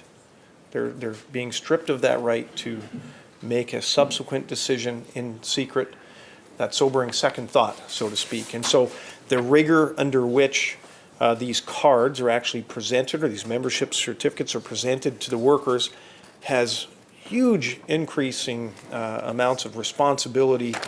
And again, through your Honourable Chair to the Minister, it was the Minister that spoke about this high level of rigor around the card check process. But I'm sadly yet to see any of that being evidenced through my inquiry of the Minister.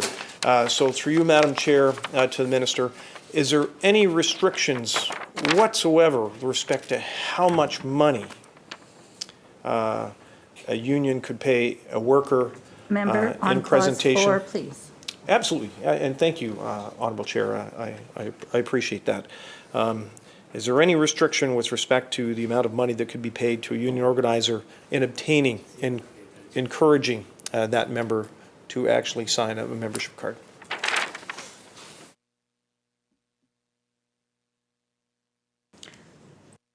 Member, next question. Thank you, Honourable Chair. And again, hearing no response from the Minister, I can only assume that there's no restrictions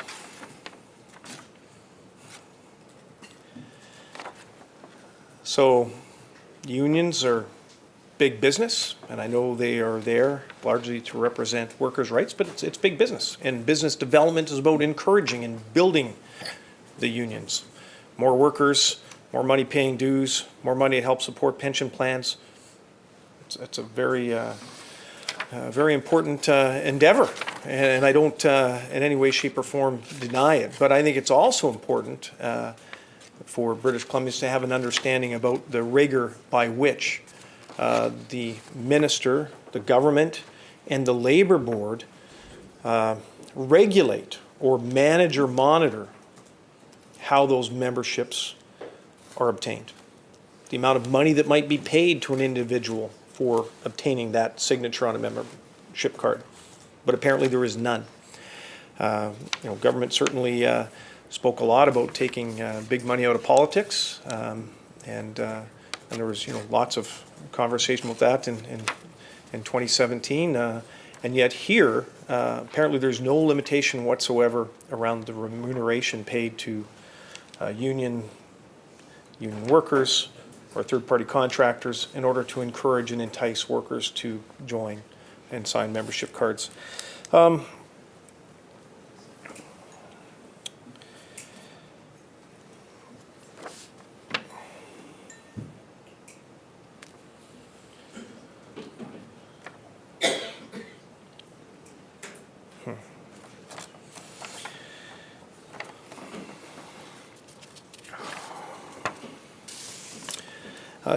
Through you, Honourable Chair, is the Minister able to share what a membership card might look like, the amount of information is required? I know the Minister had read into the record earlier.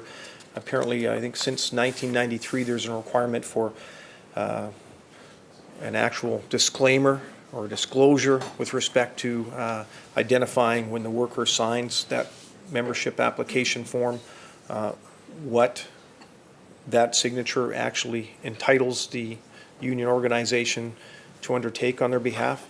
I've been provided with a copy of a few different membership certificates. Unfortunately, I don't know what the dates, so I'm not sure how valid or current any of these are. So through you, Honourable Chair, through you to the Minister, can the Minister share with us, and maybe even just kind of explain what the membership card might look like, what information at an absolute must be included on that card?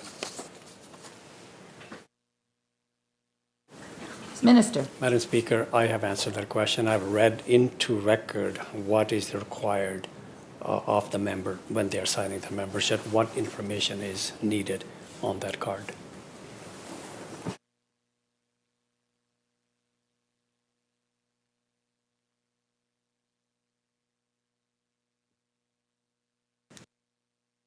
All right, member, just noting that we seem to be entering a repetitious state here, and it would be helpful if we could move on to a new line of questioning so we can move forward on this bill. Thank you very much, Honourable Chair. And I'm hoping that you're listening to what I said. Yeah, no, absolutely. And I think I have just asked yet again a different question. And the question was specifically what information is required on that card. The Minister has shared, that at the bare minimum, I think the requirement is for a date, for the name of the employee or the worker, the name of the union. I think we've been able to identify that there is not a requirement for the individual, the representative of the union or the third party that's presenting and making that encouraging case to the member in order to obtain a signature. There's no requirement for that information to be obtained or collected, either on the card or even disclosed to the Labour Board.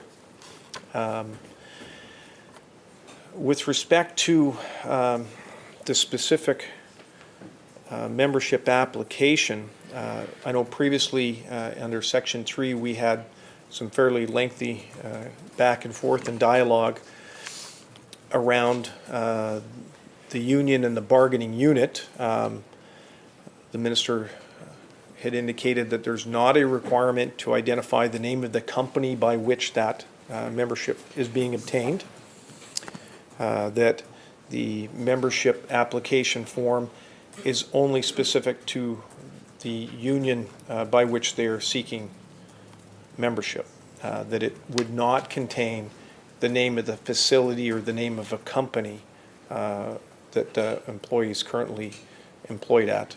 So you, Madam Chair, just want to make sure that I'm correct in that understanding, that the name of the company that the worker might work at is not captured on that membership application form.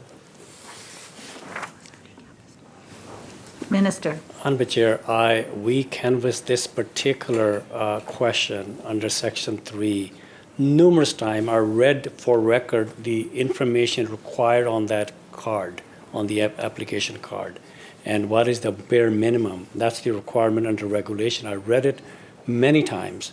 So the members continue to repeat the same question over and over again, and the answer is already there. All you have to do is read the answer.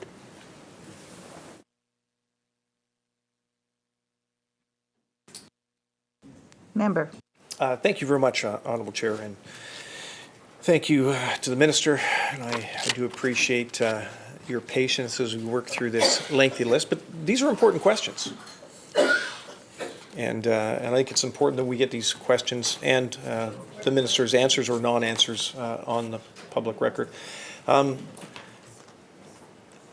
Through you, Madam Chair, to the Minister, I asked a question with respect to remuneration or payment that might be made to union representatives or third parties that might be encouraged to encourage workers to sign cards. Through you, Honourable Chair, to the Minister, are there any restrictions or any guidelines or regulations around what union organizers can do? What activities could they undertake in order to encourage a member to sign a membership application form? And so I'm just thinking, is there the ability for them to take a worker out for lunch, take them out for drinks, take them golfing? Are there any restrictions around any of those activities that might be perceived as maybe encouragement, enticement, or maybe even coercion around signing a membership application form? Minister. Madam Chair, I hope that the chair is monitoring the line of questioning and the repetition of the questions, and I will, for the benefit of many people who have joined us now or watching now, one more time, I will read that into the record. Again, the requirement of the board when they are examining the application for certification. This is what the board policy. The board may also reject membership cards if it decides the card doesn't reflect the true wishes of the employee. For example, there were fraudulent or illegal organizing tactics.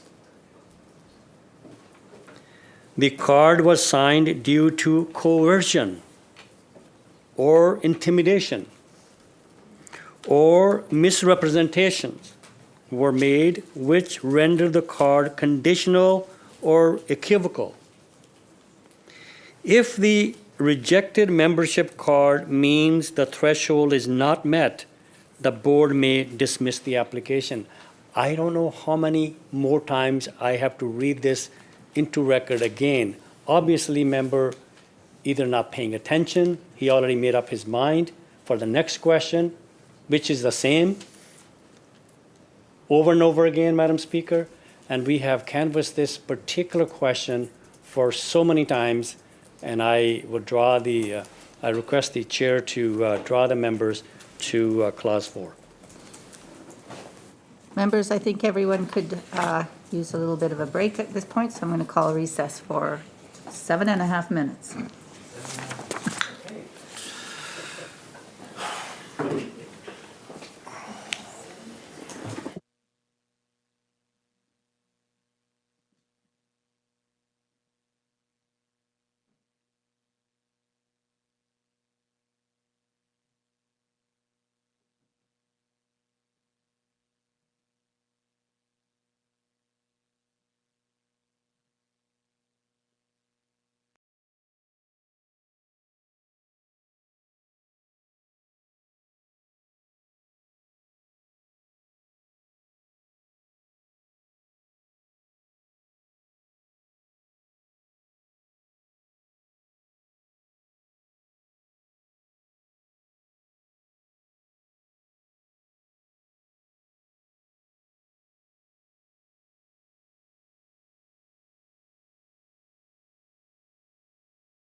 Back to order first. Call the Committee of Supply, Section 8. Call the Committee on Bill 10 to order. Call Committee on Bill 10 back to order. And I will ask the Minister to move the motion.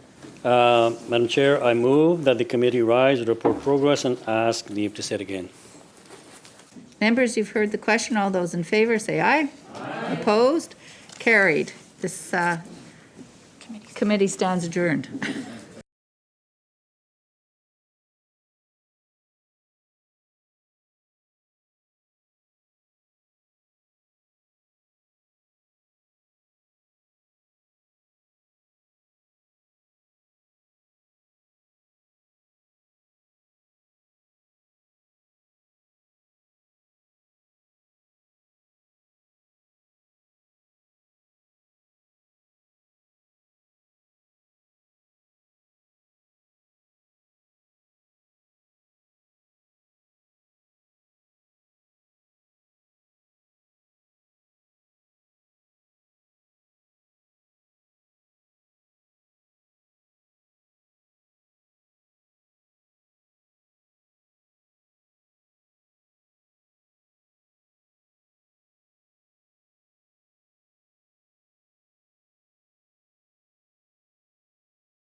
you.